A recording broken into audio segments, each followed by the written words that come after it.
Gamification promises to remedy this design flaw by engineering a new reality, one that transforms the dull and difficult part of life into something fun and inspiring. Well, that's the view of some experts in the field of gamification. On today's episode of The Genesis, we'll examine this interesting world with Haniel Jafaru, an ICT expert. Welcome.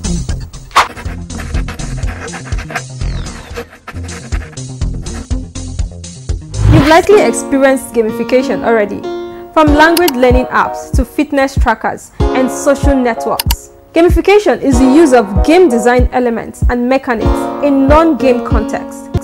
Some of those game principles include the badge. When you're playing game, you have to get badges.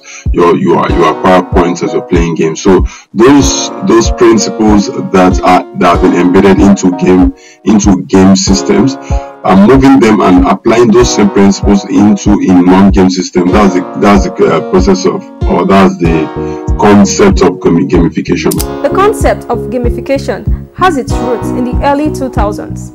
But the term itself was first coined by Nick Perlin, a British computer programmer and consultant, in 2002.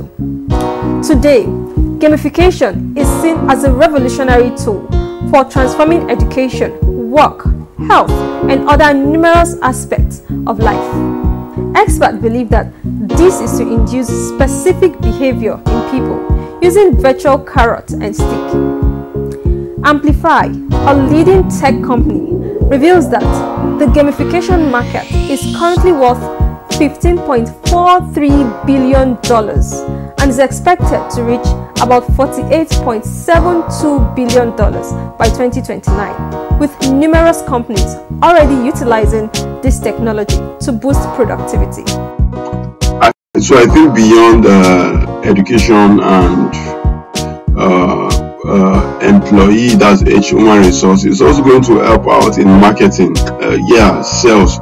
We have loyalty cards that is on the increase. It has been existing.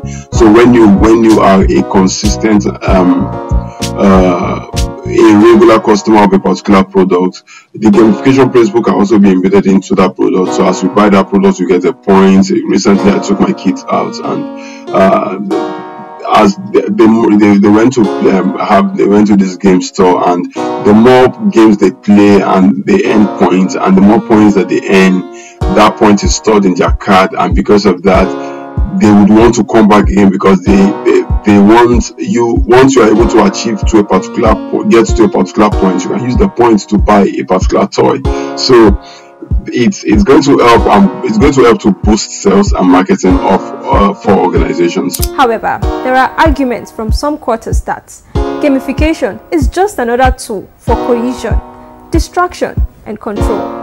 It can become a distraction if not properly structured, but once one is able to, the inability for one to determine when it becomes a distraction is a huge concern. The other challenge we need to take note, as long as the gamification system or technology is concerned, is the fact that it is short-lived. Another challenge is the fact that there is no inclusivity for this particular gamification system. Is not at its peak, because for one to be engaged in the gamification system, there are a lot of things that one needs to put into place.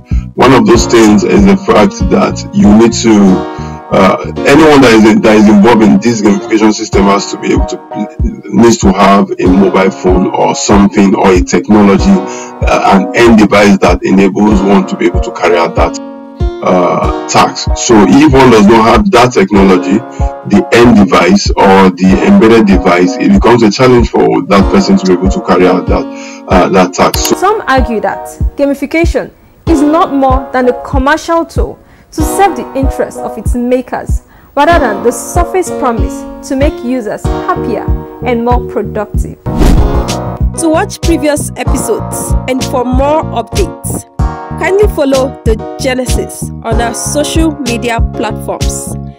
Thanks for watching.